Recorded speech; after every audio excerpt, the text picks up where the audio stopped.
Bonsoir et bienvenue sur le ministère de la justice de Dieu en Jésus-Christ. Donc voilà, alors aujourd'hui nous allons partager le thème qui est chrétien et sexy. Donc voilà, pourquoi je veux partager ce thème? Bien sûr, le Saint-Esprit m'a fortement mis à cœur de partager cela avec les bien-aimés qui nous suivent. Parce que ce sont des personnes qui sont en quête de la vérité. Et comme il est dit, notre Seigneur Jésus-Christ vous dit, vous connaîtrez la vérité et la vérité vous affranchira. Alors, la semaine dernière, le vendredi, j'avais parlé du devoir conjugal et j'avais exprimé dedans que, par exemple, en couple, au fait, une femme devait avoir une attitude toujours d'être séduisante, d'attirer, au fait, j'avais expliqué que séduire voulait dire attirer quelqu'un à soi. Donc, séduire, c'est attirer une personne à soi. Alors, oui, j'avais expliqué ça. Il y a la séduction qui est positive et la séduction qui est négative. Donc, séduire, c'est pas quelque chose, c'est pas un mot négatif, c'est simplement attirer quelqu'un à soi. D'accord? Donc, voilà. Alors, oui, il faut attirer son mari, bien sûr, parce que c'est son épouse, c'est sa moitié, afin qu'il puisse toujours avoir des désirs. Donc, si tu n'as pas suivi cet enseignement, je t'invite à suivre l'enseignement. Alors, comme je vous explique, au fait, donc on parle souvent de la femme, de l'homme, de l'église, et puis là, on englobe notre identité. Je vais partager le sujet de chrétien sexy. Oui, chrétien sexy. Pourquoi? Parce que autrefois, voilà, par rapport à mon petit témoignage, comme je vous dis, j'étais une personne, au fait, en 98, lorsque j'avais accepté de recevoir Jésus-Christ comme mon Seigneur et mon Sauveur, j'étais dans une assemblée très légaliste. Donc, voilà, on avait un style vestimentaire, un dress code qu'on devait respecter. Et moi, je respectais cela. Pourquoi? Parce que j'avais peur d'aller en enfer. Donc, je respectais le style vestimentaire imposé par l'Assemblée de peur d'aller en enfer. Donc, c'était une mauvaise motivation. Au fil du temps, ça m'a saoulé, c'était lourd, c'était pesant. Et je me suis dit, bon, ce Dieu-là, voilà, il donne trop de choses à faire. Moi, ça me fatigue quand j'aurai 90 ans, quand je serai au lit de sur le lit de ma mort. Là, oui, voilà, peut-être que ce Dieu-là, voilà, je reviendrai. Mais là, pour l'instant, non, non, c'est trop compliqué pour moi. Et puis, voilà, je suis retournée dans le système du monde. Et on précise toujours qu'il y a un système du monde. Vous savez, souvent, on définit mal le monde. On dit, oui, c'est le monde, mais non. Et les Écritures définissent bien le monde en tant qu'un système de pensée, un système au fait de comportement. C'est pour cela qu'on le voit bien dans le livre de 1 Jean chapitre 2 verset 15 qui dit que le monde c'est la convoitise des yeux, l'orgueil de la vie et la convoitise de la chair. Donc voilà, j'étais dans ces choses-là, j'étais dans le système du monde pendant plusieurs années jusqu'à ce qu'à un moment je retourne à Christ.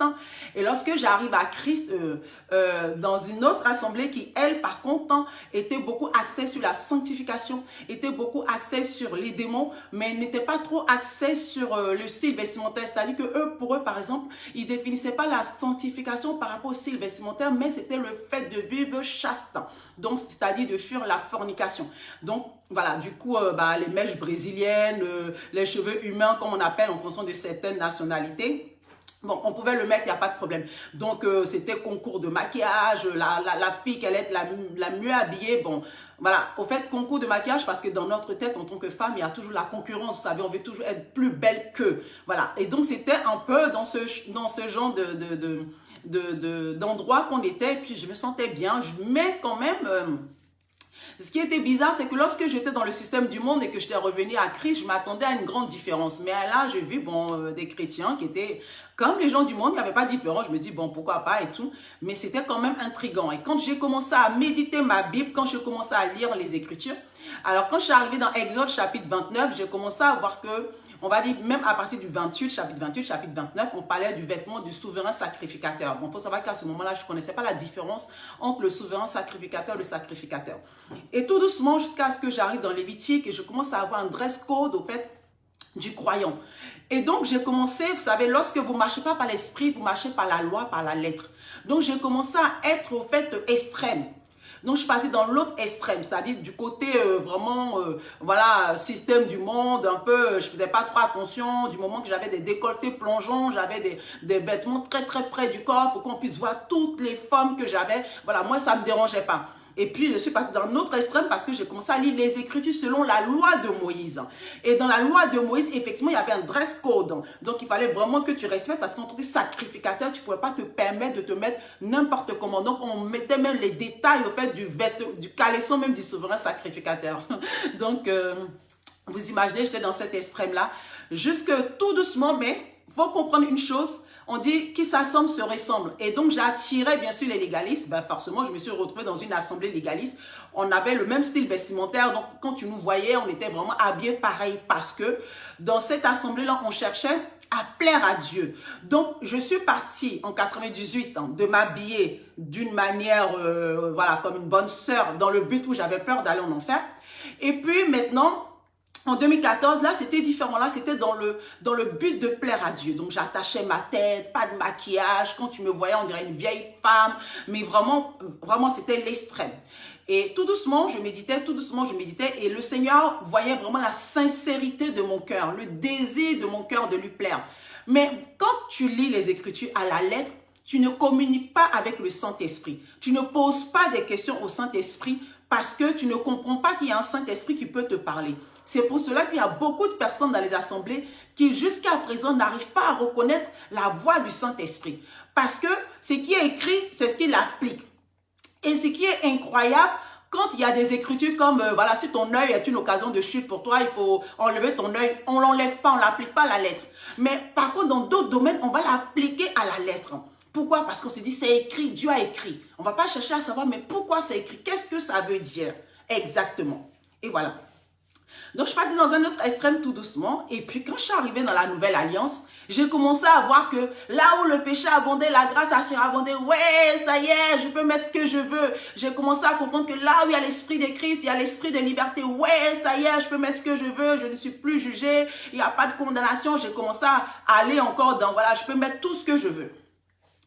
Et puis, mais je posais des questions au Saint-Esprit, tout doucement. Seigneur, bah oui, donc ça veut dire quoi? Tout ce que j'ai fait pour te plaire, attacher ma tête, tout ça, c'est pour quel but?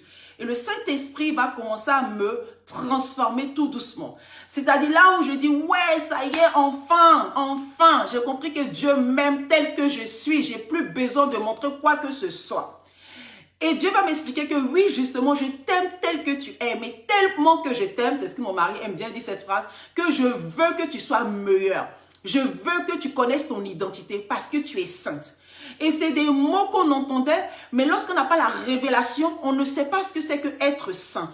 Et comme je vous avais expliqué, lorsqu'on voit certaines personnes, il faut comprendre qu'en Christ, ce n'est pas le style vestimentaire qui va faire que tu es agréable à Dieu ou pas. Pourquoi? Parce que les pharisiens avaient un beau style vestimentaire, un dress code, mais pour autant, ils n'étaient pas sauvés. D'accord? Mais ce qu'on doit comprendre, c'est que le Seigneur va dire que quand tu es en Christ, quand tu connais ton identité, quand tu es rempli du Saint-Esprit, naturellement, on dit les fleuves d'eau vive coulent. Donc l'Esprit de Dieu qui est en toi va refléter sa gloire au travers de l'extérieur.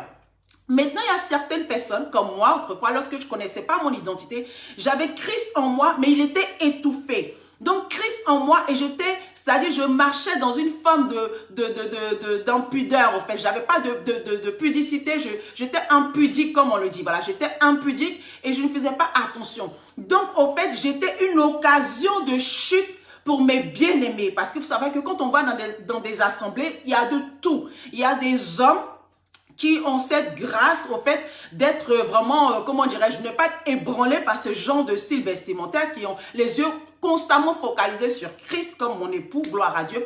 Et il y a des hommes, effectivement, ça peut être très difficile pour eux. Donc, pendant l'heure ou les 2 heures qu'ils vont suivre le culte, ils vont être, au fait, dans un combat parce que les filles tout autour sont en train de montrer par leur style vestimentaire ou par des décolletés plongeants. C'est-à-dire, ça séduit le maître et l'ennemi, connaissant la faiblesse de ces hommes-là, va commencer à les harceler pour dire, tu vois comment elle est habillée, tu vois comment elle est, tu vois comment elle est, tu vois ses fesses, tu vois ses formes. Et ces hommes-là souffrent, en fait. Donc, effectivement, quand le Saint-Esprit a commencé à m'enseigner ces choses-là pour dire, quand tu ne connais pas ton identité, oui, effectivement, comme Galates 4 le dit, c'est-à-dire que aussi longtemps que l'héritier est esclave, c'est-à-dire aussi longtemps, je vais reprendre, aussi longtemps plutôt que l'héritier est enfant, il n'en diffère rien de l'esclave. Donc, aussi longtemps, on va reprendre encore que ça rentre bien dans la tête, aussi longtemps que l'héritier est enfant, il n'en diffère rien de l'esclave. Dans ce contexte-là, Paul Paul parlait de la loi de Moïse. Mais aussi, quand tu le transmets, tu vas voir que oui, on peut être esclave de la loi de Moïse et on peut être esclave du monde. C'est pourquoi Romains 12 nous dit de ne pas nous conformer au siècle présent. Il a dit d'offrir nos corps comme un sacrifice vivant. Et de ne pas nous conformer au siècle présent. Il est d'être transformé par le renouvellement de l'intelligence, afin de savoir, de discerner ce qui est bon, agréable et parfait. Donc, on va comprendre que l'esprit qui est en nous, c'est un esprit de sagesse. Et l'esprit de sagesse qui habite en nous, nous donne le discernement. C'est pourquoi on va voir que plus tard, lorsqu'on commence à avoir une forte intimité avec le Saint-Esprit, lorsqu'on commence à se vêtir, le Saint-Esprit va te dire non, ça c'est pas bien, ça c'est bon, ça c'est pas bon, ça c'est pas bon. Tu l'entends parce que vous êtes un. Vous êtes un, tu l'entends. Et c'est mon expérience. Et j'ai vécu ces choses-là, c'est extraordinaire. Il m'a transformé, il m'a changé. C'est-à-dire, il a commencé à me faire comprendre que je suis une reine. Et que désormais, aucun homme ne peut poser ses regards sur moi. C'est comme ça, tout doucement, il a commencé à me transformer. Vous savez, par exemple, moi, avant, j'avais beaucoup de piercings. Donc, j'en avais au nez, là, ensuite à la langue et en dessous. Et j'en avais partout des piercings. Et souvent, les gens disaient, oui, c'est les démons, etc., etc. Mais vous savez, le jour que le Saint-Esprit m'a dit, enlève tes piercings, voilà ce qu'il m'a dit. Il m'a dit, enlève tes piercings parce que je vais t'envoyer vers des personnes qui regardent à l'apparence. Et les personnes qui regardent à l'apparence vont te juger pas par rapport à ce que tu dis, mais par rapport au piercing que tu mets. C'est-à-dire que ton message ne va pas avoir, tu ne vas pas porter, tu ne vas pas être un témoignage par rapport à ce que tu dis. Parce que l'homme est comme ça. On ne peut pas aujourd'hui venir sur les réseaux sociaux ou par exemple prétendre que nous sommes enfants de Dieu partout où nous sommes et on voit que notre style vestimentaire est en décalage avec ce que nous disons. On va voir par exemple cette image de Jésus-Christ qui s'est passée. Il faut savoir que Jésus-Christ était le fils de Joseph. Il était charpentier. En tant que charpentier, comme on sait, on appelle ça menuisier. Donc, Jésus, en tant que jeune, il a passé son temps à réparer les tables et les chaises des voisins du quartier. Un matin, comme ça, il se lève, il dit « Je suis fils de Dieu ». Il commence à parler, il commence à vouloir faire des miracles. On dit « ça ne passait pas ».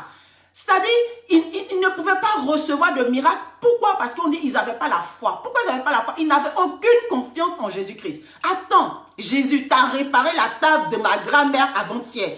Tu as réparé la table de ma tante hier. Un matin comme ça, tu te lèves, ça y est, tu es devenu fils de Dieu. Non, mais franchement, je ne peux pas croire à ça. Pourquoi? Ils l'ont jugé en fonction de son apparence, de ce qu'il était dans le quartier. C'est pourquoi le même Jésus est parti ailleurs. Imaginez-vous, pourtant ce n'était pas une apparence négative, hein. C'était un peu pour montrer que l'homme rejuge à l'apparence. C'est comme ça, c'est humain. S'ils ont osé juger le grand Jésus, le modèle même par rapport à son apparence, ils n'ont même pas attendu même qu'il fasse quoi que ce soit. Ils ont regardé juste son apparence, ils ont dit non, non, ça nous suffit, on sait qui tu es. C'est pour cela que Jacques a dit ne soyez pas nombreux à enseigner. Parce que si on est nombreux à enseigner, c'est pas mauvais. Mais c'est le fait que les gens nous regardent et les gens nous jugent.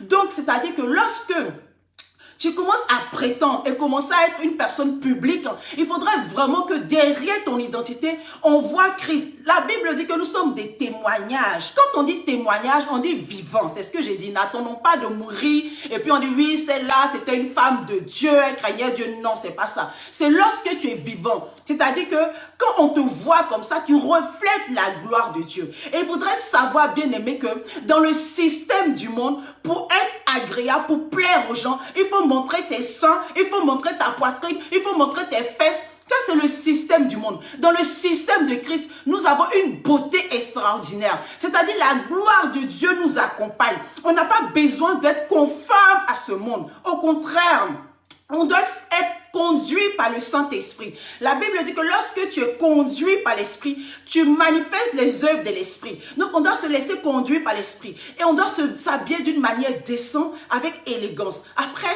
franchement, je comprends, je suis passé par là. Peut-être que Dieu est en train de rendre aussi, va en train d'écrire ton témoignage. Parce que si moi, je n'étais pas passé dans comment on dirait, dans cette étape d'être chrétienne, et puis sexy, et puis ne même pas culpabiliser ou quoi que ce soit, parce que j'étais dans l'ignorance. Et effectivement, lorsqu'on est dans l'ignorance, on commet les choses qui ne nous ressemblent pas. Lorsqu'on est dans l'ignorance, on ne peut pas rendre témoignage. Et il est dit que le monde là où on vit là attend les révélations des fils de Dieu. Donc le monde là attend la révélation de qui tu es, toi qui m'écoutes. Il attend la révélation. Il attend de toi un secours parce que le monde souffre. Et il faut qu'on soit des témoignages. Vous savez, personne n'a jamais vu Dieu, personne ne voit Dieu. Donc si je viens, je dis que Jésus-Christ est vivant, Jésus-Christ fait des choses comme ça, c'est mon témoignage qui va faire que la personne va s'intéresser à moi. C'est pour cela que le témoignage est important. C'est pour cela qu'on dit qu'ils l'ont vaincu à cause du sang de l'agneau et la parole de leur témoignage. C'est ton témoignage, c'est une empreinte même de ta transformation. Souvent, il y a un verset que les gens disent que oui, il est comment dirais-je, que nul n'est prophète chez soi. Souvent, on le dit, mais vous allez voir que effectivement, les frères de Jésus ne prenaient pas le ministère de Jésus au sérieux. Pourquoi? Parce que voilà, ils étaient tout le temps avec lui. Mais vous allez voir que les mêmes frères de Jésus ont été des grands apôtres, dont Jacques, qui est frère de Jésus, dont Jude, qu'on voit dans les Écritures, lui était le frère de Jésus. Donc oui, effectivement, ils peuvent douter. Ils peuvent douter du message que nous disons. Ils peuvent douter du fait qu'on a rencontré Jésus. Mais par rapport à notre témoignage, à la longue, lorsqu'ils nous voient, ils disent non, non, non, non, c'est pas la même personne. Il y a comme une saveur. C'est-à-dire que quand on parle, il n'y a pas de grossièreté. C'est-à-dire que quand on s'habille, on voit quelque chose de différent. Lorsque vous étudiez même les gens aujourd'hui de ce monde, c'est-à-dire les grandes familles, les riches et toutes ces personnes-là, vous allez voir que ces personnes-là aussi ont une manière de se comporter. On a aujourd'hui la reine d'Angleterre, on voit bien que la reine d'Angleterre, tu ne peux pas venir voir la reine d'Angleterre en t'habillant n'importe comment. Vous savez, on dit, quand on ne marche pas même en crise, quand on ne marche pas par l'esprit, on a une sagesse. Ça s'appelle la sagesse du monde. Et on le voit dans le livre de 1 Corinthiens. Le Seigneur a dit que la sagesse du monde est une folie. C'est-à-dire la sagesse qu'on a, on sait nous-mêmes que quand on va en boîte de nuit, on sait qu'on doit être la plus sexy. Parce que si tu vas en boîte de nuit, que tu t'habilles en soutane, tu sais que voilà, c'est pas des vêtements pour aller en boîte de nuit. Donc, tu as quand même un minimum de discernement qui te dit que oui, ce vêtement ne correspond pas. Je vais aller rencontrer une personne, par exemple, pour un entretien d'embauche, j'aurai un style vestimentaire respectueux. Donc, on a déjà une petite, au fait, base de savoir ce que c'est que le vêtement. Alors, imaginons-nous déjà cette sagesse du monde, en plus la sagesse du Saint-Esprit qui est en nous. La sagesse du Saint-Esprit, c'est quoi? C'est le discernement. Le discernement, discerner. C'est pour ça, la Bible dit que celui qui a l'esprit de Christ en lui juge de tout, mais lui-même n'est jugé par personne. Parce que toi, tu peux juger. Juger, c'est discerner. C'est pas forcément rendre une sentence. Non, juger, c'est discerner. Je discerne. Je vois que non, ce vêtement-là ne me correspond pas. Voilà, je dois aller aux funérailles. Même les gens du monde savent qu'aux funérailles, je ne vais pas mettre tel type de vêtements pour pas être une occasion, voilà, d'insultes, de critiques, de Congossa, comme on dit à Abidjan. Je vais faire attention. Donc, on a quand même un discernement. Un discernement. Mais qu'est-ce qui fait qu'aujourd'hui, on peut se permettre de mettre certains types de vêtements où aujourd'hui, on n'a même pas, c'est-à-dire on n'est pas gêné, on met des choses et on pense que c'est normal. Parce que quelque part, je pense que on n'a pas une réelle intimité. Le Saint-Esprit est étouffé. Souvent, quand on nous dit que de ne pas éteindre le feu du Saint-Esprit, souvent les gens pensent que c'est le Saint-Esprit qui part en nous. Non, non, parce que le Seigneur a dit, je serai avec vous tous les jours, tous les jours. Au fait, tu peux aussi voir cette parole quand Paul dit à son fils Timothée de rallumer la flamme qui est en lui, tu vois, la flamme qui est en lui. Il faut rallumer cela, tu vois. Donc, le Saint-Esprit que tu consultes plus, qui n'existe pratiquement pas là, il faut que tu le réveilles. Il faut que tu apprennes à collaborer, comme je dis, avec lui. Qu'est-ce que tu en penses, Seigneur, de ce vêtement? Est-ce que tu crois que ce vêtement représente mon identité? Est-ce que tu penses que ce vêtement est ta faveur? Elle sera une faveur à mon égard? Est-ce que tu sais? Pose ces questions-là. C'est une grâce que je connais de beaucoup parler au Saint-Esprit. Vous savez, c'est pas d'aller dans un extrême à l'autre, mais comme je vous dis, c'est lorsqu'on nous voit, qu'on voit une élégance en nous, une décence. C'est-à-dire, tu es habillé de manière décente. On voit la grâce, la gloire, la douceur. Et moi, quand j'ai connu ça, je dis merci à Dieu. Parce que avant aussi, effectivement, j'utilisais ma beauté, effectivement, pour séduire les gens. Donc, j'étais une source, au fait, d'occasion de chute selon le système du monde. Mais aujourd'hui, j'ai connu mon identité. Quand je ne connaissais pas mon identité, je marchais selon l'identité du monde. Et on dit Satan est le prince du monde. Vous savez, lorsque vous définissez le mot sexy, sexy veut dire quelque chose qui attire sexuellement. Quelque chose qui attire sexuellement. Donc, tu ne peux pas être une personne qui soit en fait la base d'une attirance sexuelle envers un homme. Non, au contraire, tu aimes ton frère. Et tu sais que ton frère, c'est ton frère. Il a l'esprit de Dieu en lui et tu l'aimes de l'amour de Christ. Pas dans le but de dire, oui, je vais comment dire, je vais l'allumer, je vais faire des trucs. Non. On va prendre un texte qui est magnifique, que j'ai beaucoup aimé, qui m'a délivré des côtés extrêmes. Alors, c'est dans le livre de 2 Corinthiens. Alors, on va prendre dans le livre de 2 Corinthiens, chapitre 3, on va le lire. Moi, j'aime bien ce verset. Alors, à partir du verset 14, il faut le méditer. Il est dit, mais leur intelligence s'est obscurcie. Jusqu'à aujourd'hui, en effet, le même voile reste lorsqu'ils font la lecture de l'Ancien Testament. Alors, ils ne s'élèvent pas parce que c'est en Christ qu'il disparaît. Jusqu'à aujourd'hui, quand les écrits de Moïse sont lus, un voile recouvre leur cœur. Mais lorsque quelqu'un se convertit au Seigneur, le voile est enlevé. Or, le Seigneur, c'est l'Esprit. Et là où est l'Esprit du Seigneur, là est la liberté. Nous tous qui, sans voile, sur le visage, contemplons comme dans un miroir la gloire du Seigneur, nous sommes transformés à son image de gloire en gloire par l'Esprit du Seigneur. C'est-à-dire, lorsque tu lis les Écritures, s'il n'y a pas Jésus, quand on dit converti, c'est-à-dire avoir le cœur tourné vers Christ, c'est-à-dire demander au Saint-Esprit, à Jésus de t'enseigner, tu lis Moïse. Et vous allez voir que sous Moïse, les sacrificateurs, il y avait une différence. C'était que les pasteurs, on va dire, dans notre langage aujourd'hui, pour qu'on puisse comprendre, c'est-à-dire Dieu parlait que aux pasteurs. Au peuple, Dieu ne leur parlait pas. C'était la loi de Moïse. Donc, il y avait un voile. Quand Moïse sortait, il devait mettre un voile. Donc, quand tu lis l'Ancien Testament, quand tu lis les Écritures, c'est comme une lettre. C'est-à-dire que je m'habille comme ça parce que mon pasteur a dit. Je m'habille comme ça parce qu'ils ont dit. Donc, il n'y a pas de communication avec le Saint-Esprit. Mais lorsque tu tournes ton cœur vers le Christ et que tu commences à demander au Saint-Esprit d'être ton époux par excellence, ton conseiller, celui-là même qui va t'instruire dans toute la vérité, parce que lui, c'est la vérité. Quand tu lui poses ces questions, c'est lui maintenant qui va commencer à t'enseigner. C'est pour ça que lorsqu'on est converti au Seigneur Jésus-Christ, le voile est levé, parce que désormais, le voile est levé et tu vas commencer à avoir la liberté, parce que là où il y a l'Esprit de Christ, là, il y a la liberté. La liberté dans quel sens? C'est-à-dire, je ne suis plus esclave du monde.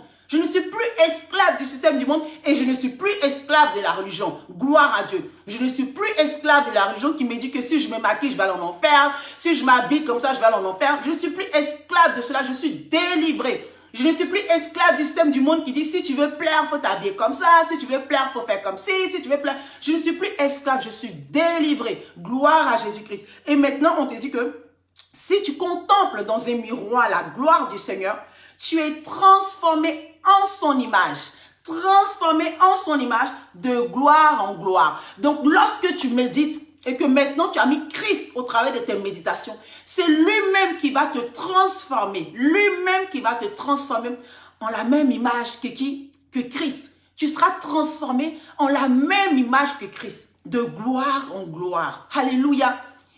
Tu as choisi la bonne part. J'étais en train de discuter avec une petite jeune qui m'avait contacté sur Internet.